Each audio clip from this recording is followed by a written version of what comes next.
Hello everybody, hope everybody's doing great today. I appreciate those of you watching this video. I hope you enjoy it.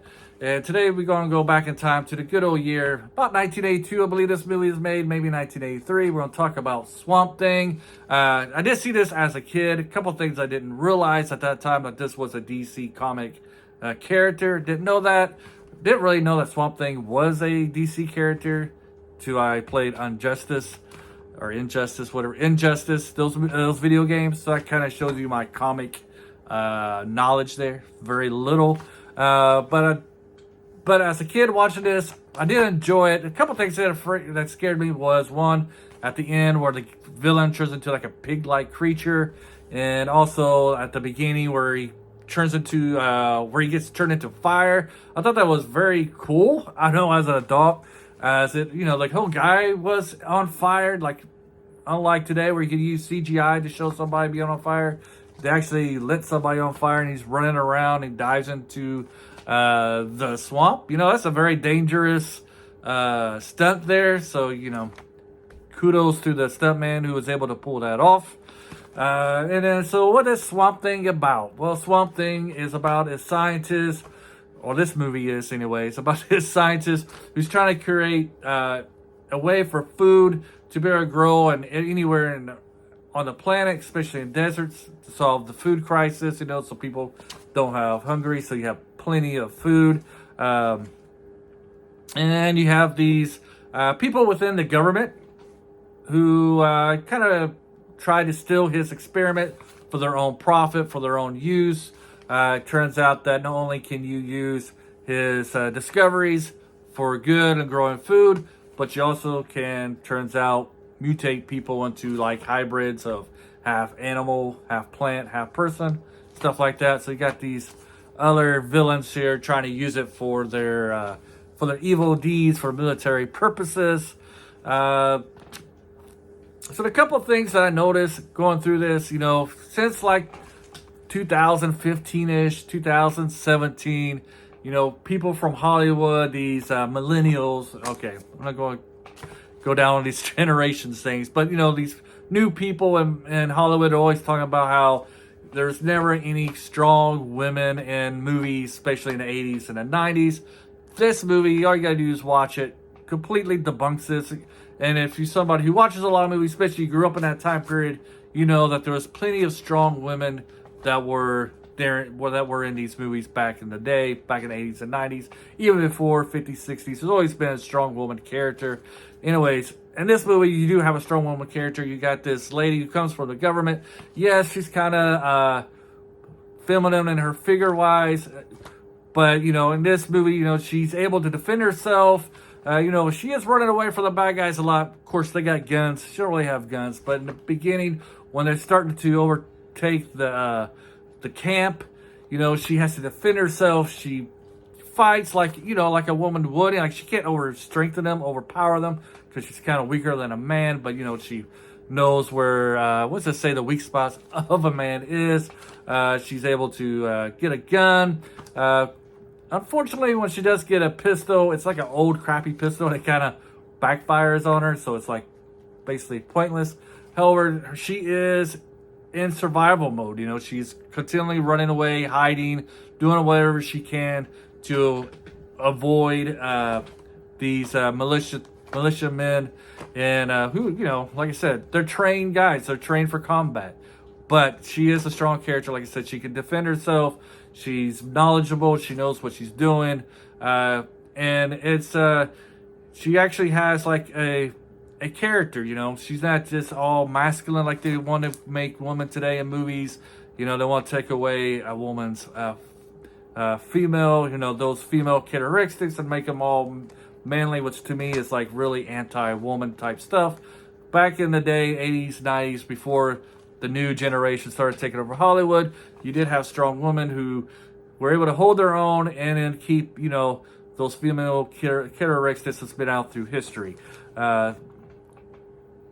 Moving on here, going on to other things, you did have a diverse cast. One thing I did remember was the black boy in here who's kind of like running a gas station that's in like the middle of nowhere. It's kind of run down. It's like, I don't even know how this place is even staying in business, because it's out there in the boonies, where basically nobody is. There's no houses, no nothing. I guess if you could consider like a gas station in the middle of a desert where there's nothing around it. In this instance, there's a gas station this kid is running. I'm not even sure if it has gasoline. Just go in there and get candy and stuff like that. It does have a pop machine at least. And a phone booth, good old phone booth. Of course, this doesn't work, but so she has to use the phone in the convenience store. Let's call it a convenience store. But, he's running this place by himself, nobody around. He's like the age, like 14 or 15 years old. You don't, no adults with him. He's just running the place.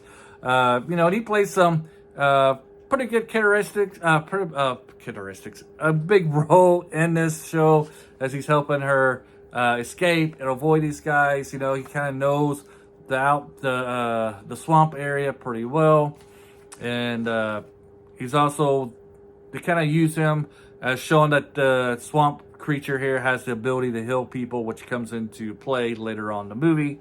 Talks about, another theme of this movie is man trying to control nature. Who's more powerful, man over nature or nature over man? Who is in control of this? It kind of messes with that topic a little bit in this.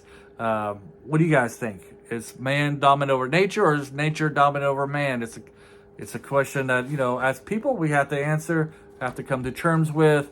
For me personally, I believe that we're on equal footing. That yes, man can do stuff to nature, but nature also can do stuff to man. They're equal power, and once we let go of that power, nature will eventually take over man, and vice versa. Whatever stuff. I did like the henchmen in here. The henchmen are entertaining when you have a movie like this where you have henchmen trying to capture people and stuff like that. It makes it better when, the henchman actually has a role to play. They have their own characteristics, and they actually have, a place on the screen. It's interesting to follow them. You got your lead henchman. It's kind of bullying the other guys. And then, the back and forth that they have as they're trying to capture the heroes in this. And then, you have our second henchman guy. He's like this strong, powerful guy. And, he's always talking about his strength and stuff. But then later on in the movie, when he gets transformed to his other animal, he ends up being like a small creature, like a dwarf, because that's his real inner personality, I guess. His real inner trait is that while he's big and stuff on the outside, physically, mentally, he's just small and weak. I like how they kind of made that as a part of the story on the transformations of human and how that chemicals, take over their bodies. The transformation of the characters, I thought it was very well done. It was a lot of like behind the camera where the camera can't see, but like the stuff you could see, like they did as much as they could with the makeup and stuff. It made it realistic. And then when he had to do the full body transformation, they kind of like duck under the table or under the swamp, under the water. For the villain guy, he kind of enters like a cocoon type of thing. So one thing you have to understand about this time period, you didn't have CGI. So when these people are transforming into these creatures, does it look realistic, or does it look like a man wearing a costume? For the Swamp Thing, since he has the most time on screen, for the most part, he does look pretty good in his costume and his makeup. They do very good job of shooting him far away, so you can't really see he's wearing a costume. But there are some times when he's close up that you can see that he's actually a man in a costume, a man in a mask. But it's very rare for him that you can see that he is wearing a costume. I think the man in a costume, is most unrealistic when we get to the main villains. And once he comes out as his transformation, then it looks really like there's a guy wearing a pig suit or a boar suit or whatever he's supposed to be. So that part, it kind of fails. But for that time period, I think they did a really excellent job. And it's not so much of a hindrance where, it takes you out of the movie, of the reality that they're trying to frame. So overall, Swamp Thing, I'll recommend this. I enjoyed it. I think anybody would enjoy it. It's a very good movie. The action scenes are great. for the time period. You know, maybe not so much now. They got great dialogue. The acting is fantastic to pretty good. And, you know, overall, the story is really, to me, I think the story is well written. Anyways, hope you enjoy this. Have a great day, and bye.